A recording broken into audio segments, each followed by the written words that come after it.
Hai semua, perkenalkan nama saya Prilly Prapaskal Menggaul, NIM 2015150001, Program Studi Pendidikan Biologi, Fakultas Keguruan dan Ilmu Pendidikan, Universitas Kristen Indonesia. Pada kesempatan kali ini, saya akan membahas tentang sirkulasi peredaran darah. Sebelumnya kita harus tahu apa itu sistem peredaran darah. Pengertian sistem peredaran darah yaitu sistem peredaran darah atau sistem kardiovaskular adalah suatu sistem organ yang berfungsi memindahkan zat ke dalam sel. Sistem ini juga membantu menstabilkan suhu tubuh dan pH, bagian dari homeostatis.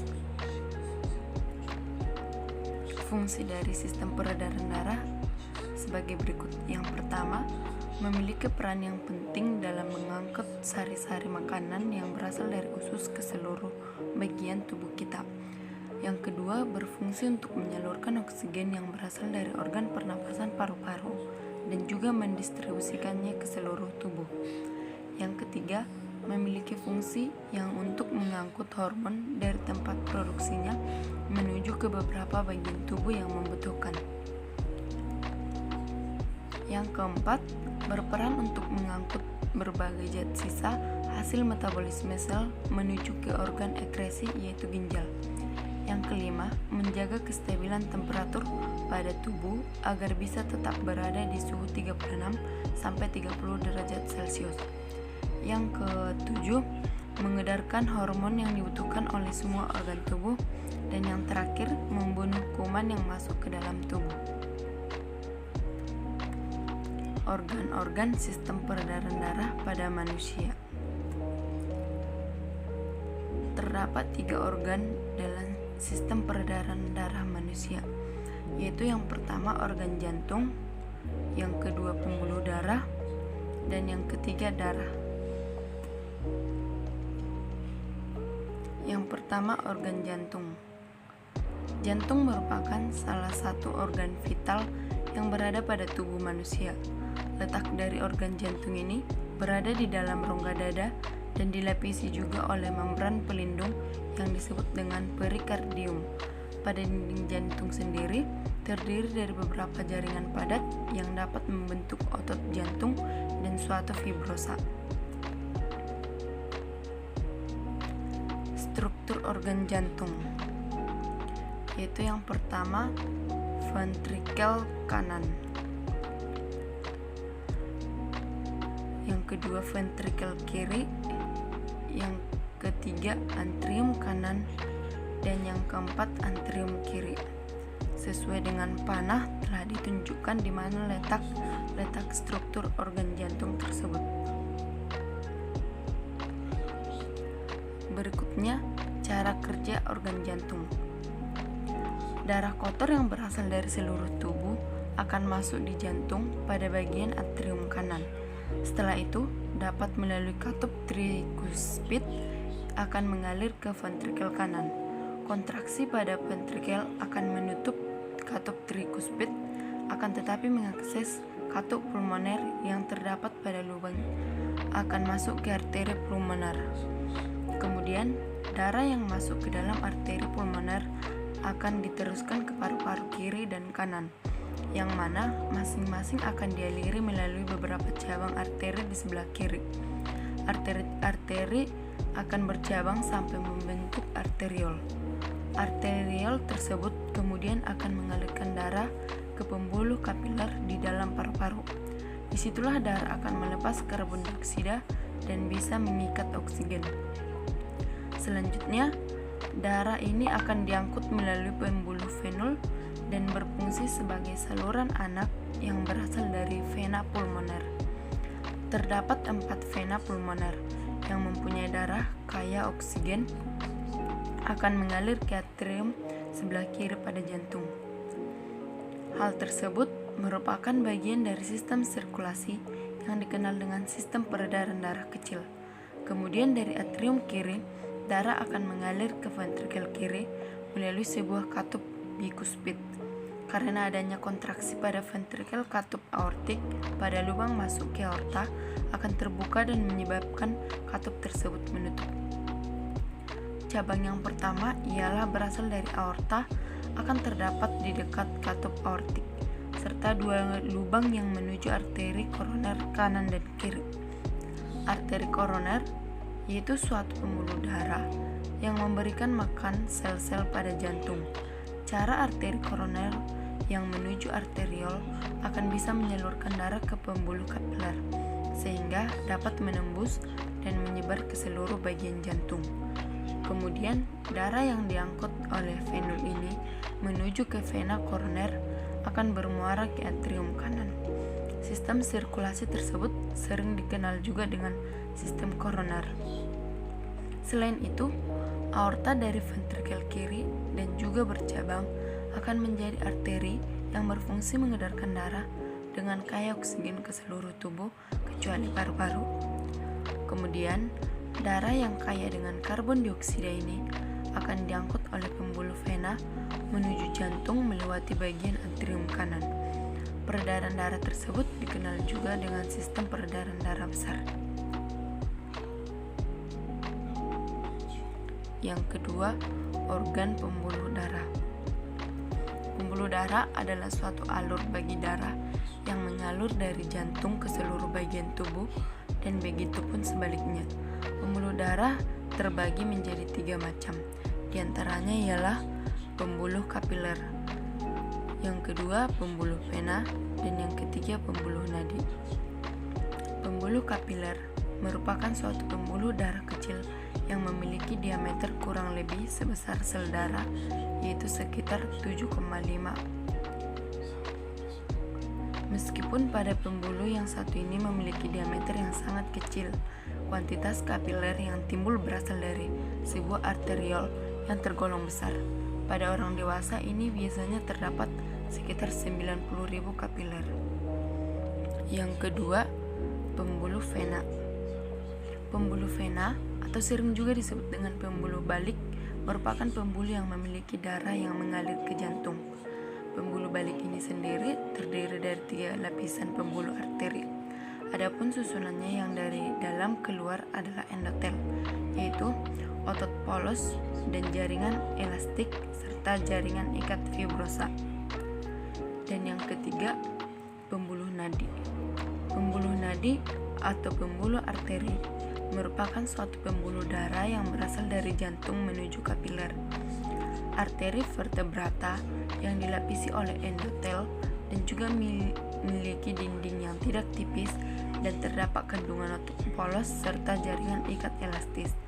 Arteri ini lebih condong agak lebih dalam di jaringan badan. Kemudian, perbedaan arteri dan vena. Dilihat dari arah, arteri dari jantung ke seluruh tubuh dan vena dari seluruh tubuh ke jantung. Dari letak, arteri agak ke dalam dan vena agak keluar, bahkan dekat dari kulit. Untuk struktur, arteri lebih lihat dan elastis, sedangkan vena lebih tipis dan tidak elastis. Untuk denyutan, arteri lebih terasa dan vena tidak terasa. Untuk tekanan darah, arteri lebih tinggi dan vena lebih rendah. Dilihat dari jika terluka, arteri darah akan memancar, sementara vena darah akan menetes. Dari kandungan darah dalam arteri, oksigen dan sari-sari makanan, sementara vena karbon dioksida dan uap air. Yang ketiga yaitu cairan darah. Cairan darah pada manusia ini terdiri dari plasma darah dan butir-butir darah atau sel darah. Darah adalah suatu cairan yang terdapat pada semua makhluk hidup kecuali tumbuhan. Tingkat tinggi yang berfungsi mengirimkan zat-zat dan oksigen yang dibutuhkan oleh jaringan tubuh yang mengangkut bahan-bahan kimia hasil metabolisme dan juga sebagai pertahanan tubuh terhadap virus atau bakteri. Fungsi cairan darah, yaitu fungsi utama cairan darah adalah untuk mengangkut oksigen yang diperlukan oleh sel-sel di seluruh tubuh. Darah juga menyuplai jaringan tubuh dengan nutrisi, mengangkut zat-zat sisa metabolisme, dan mengandung berbagai bahan penyusun sistem imun yang bertujuan untuk mempertahankan tubuh dari berbagai penyakit. Hormon-hormon dari suatu sistem endokrin juga diedarkan melalui darah. Darah manusia berwarna merah, antara merah terang apabila kaya oksigen sampai merah tua apabila kekurangan oksigen. Warna merah pada darah juga disebabkan oleh hemoglobin, protein pernapasan atau respiratory protein yang mengandung besi dalam bentuk heme yang merupakan tempat terikatnya suatu molekul-molekul oksigen. Kemudian komposisi darah. Yang pertama, sel darah putih atau leukosit. Yang kedua, sel darah merah atau eritrosit sekitar 99%. Dan yang ketiga, keping-keping darah atau trombosit.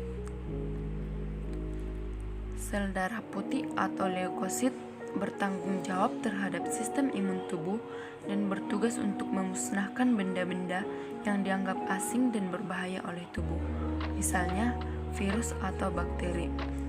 Leukosit bersifat amoeboid atau tidak memiliki bentuk yang tetap.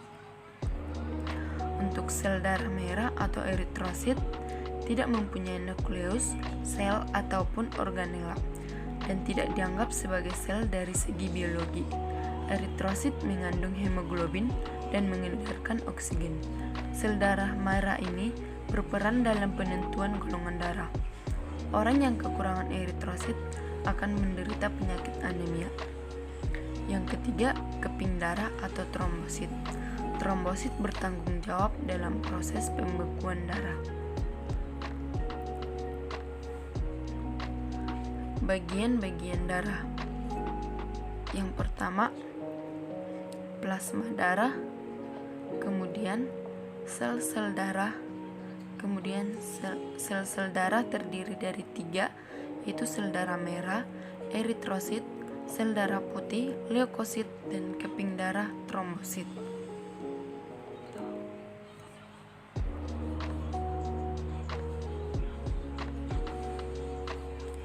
Kemudian kita masuk dalam mekanisme sistem peredaran darah.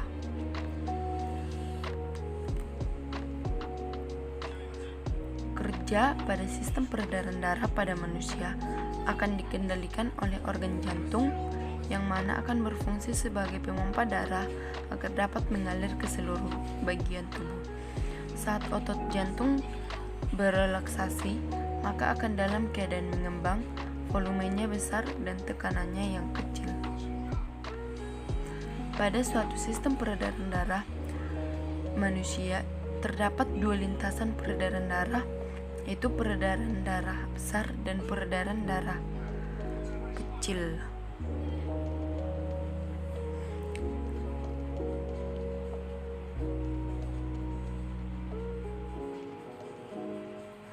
Dalam sistem peredaran darah besar atau sistemik merupakan suatu peredaran darah yang mengalirkan darah yang kaya oksigen dari bilik kiri jantung lalu diedarkan ke semua jaringan tubuh. Oksigen akan bertukar dengan karbon dioksida di jaringan tubuh. Kemudian darah yang banyak mengandung karbon dioksida tersebut akan melalui vena dan akan dibawa menuju serambi kanan pada jantung. Mekanisme sistem peredaran darah besar yaitu dari jantung ke seluruh tubuh, kemudian kembali ke jantung. Yang kedua, sistem peredaran darah kecil atau pulmonal.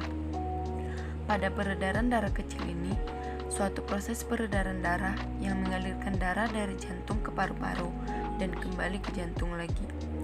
Darah yang kaya dengan karbon dioksida ini dari bilik kanan dialirkan ke paru-paru melalui arteri pulmonalis. Kemudian pada alveolus paru-paru, darah yang kaya akan karbon dioksida tersebut akan bisa ditukar dengan yang kaya dengan oksigen dan akan dialirkan ke serambi kiri jantung melalui vena pulmonalis. Proses peredaran darah ini terhitung oleh kecepatan aliran darah, luas penampang pembuluh darah, tekanan darah, dan juga kinerja otot jantung dan pembuluh darah. Mekanisme sistem peredaran darah kecil atau pulmonal, yaitu dari jantung ke paru-paru, kemudian kembali lagi ke jantung. Kedua sistem peredaran darah ini disebut juga dengan sistem peredaran darah ganda. Sistem peredaran darah ada dua, yaitu sistem peredaran darah terbuka dan sistem peredaran darah tertutup. Yang pertama, sistem peredaran darah terbuka. Sistem peredaran darah terbuka adalah suatu peredaran darah yang cukup sederhana, di mana jantung mengalirkan darah ke seluruh tubuh dengan mengalirkan darah ke rongga-rongga tubuh. Sistem peredaran darah terbuka ini tidak menggunakan pembuluh darah dalam mengedarkan sirkulasi darah.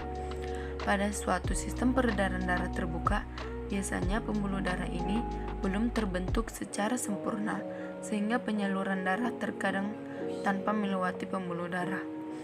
Pembuluh darah akan terhubung dengan sinus terbuka karena tidak ada jantung yang sejati atau kapiler.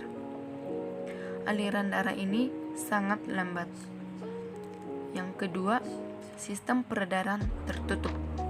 Sistem peredaran darah tertutup adalah suatu peredaran darah di mana sirkulasinya melalui pembuluh darah sejati yang terdiri dari pembuluh arteri, vena, dan kapiler. Sistem peredaran darah ini juga memiliki aliran darah yang cukup deras karena adanya pemompa darah, yaitu jantung sejati. Darah akan membawa nutrisi dan zat-zat yang diperlukan oleh tubuh. Pada umumnya, suatu makhluk hidup yang memiliki sistem peredaran darah terbuka adalah makhluk hidup yang memiliki struktur tubuh yang sangat kompleks seperti manusia dan hewan bertulang belakang atau vertebrata. Perbedaan sistem peredaran darah terbuka dan tertutup. Dalam sistem peredaran darah terbuka, sistem peredaran darahnya masih sangat sederhana, mengalirkan darah melalui rongga-rongga yang terdapat dalam tubuh karena belum mempunyai suatu sistem pembuluh darah sejati. Yang ketiga, belum memiliki jantung dan kapiler yang sejati. Yang keempat, darahnya juga mengalir cukup lambat karena tekanan darahnya rendah. Dan yang kelima, terdapat pada mayoritas hewan yang tidak bertulang belakang atau intervertebrata. Dalam sistem peredaran darah tertutup, sistem peredaran darahnya yang kompleks yang terdiri dari vena, arteri, dan pembuluh kapiler. Mengedarkan darah ini melalui pembuluh darah, mempunyai suatu kapiler dan jantung sejati untuk memompa darah. Darahnya juga mengalir cukup deras karena tekanan darah tinggi. Dan yang terakhir, terdapat pada manusia dan mayoritas hewan yang bertulang belakang atau vertebrata. Penyakit gangguan sistem peredaran darah. Yang pertama itu hemofilia, adalah penyakit karena pembuluh darah susah membeku. Yang kedua, anemia, yaitu menurunnya volume darah sel darah merah. Yang ketiga, ada sklerosis, yakni pengendapan kapur atau lemak di pembuluh darah. Yang keempat, erythroblastosis fetalis, adalah perbedaan resus darah ibu dan anak. Yang kelima, leukemia, merupakan leukosit yang abnormal. Dan yang keenam, thalassemia, yaitu bentuk sel darah tidak beraturan. Yang ketujuh, hipotensi, yakni tekanan darah yang rendah. Dan yang kedelapan, hipertensi, merupakan tekanan darah tinggi. Dan yang terakhir itu sirkulasi dalam sistem peredaran darah manusia. Yang pertama itu sirkulasi paru-paru. Sirkulasi darah dalam paru-paru merupakan suatu proses penting dalam sistem peredaran darah manusia. Darah yang miskin oksigen yang dipompa dari jantung masuk ke dalam paru-paru melalui arteri paru-paru, yaitu arteri pulmonalis. Yang kedua, sirkulasi otak. Otak mendapatkan suplai dari dua arteri yang berbeda.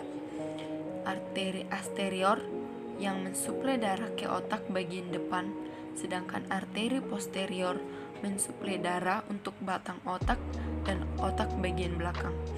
Aliran darah mengalir dari depan dan belakang akan bertemu di lingkaran Willis. Yang ketiga, sirkulasi ginjal. Sirkulasi darah di ginjal bertujuan untuk menyaring darah sekaligus untuk memberikan nutrisi dan oksigen pada ginjal. Ginjal juga mendapatkan sekitar 20% darah yang keluar dari jantung. Dan yang keempat, sistem limfatik. Fungsi utama sistem limfatik adalah mengangkut getah bening, menyaring dan menghancurkan mikroorganisme yang berbahaya, mengangkut lemak emulsi dari usus yang memproduksi zat antibodi, dan membawa kembali cairan dan protein ke sirkulasi darah dalam sistem kardiovaskular. Sistem limfatik secara berurutan terdiri dari getah bening, kelenjar getah bening, kapiler getah bening, dan pembuluh limfatik.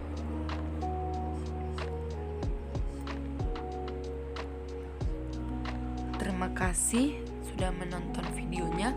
Semoga bermanfaat dan dapat memberi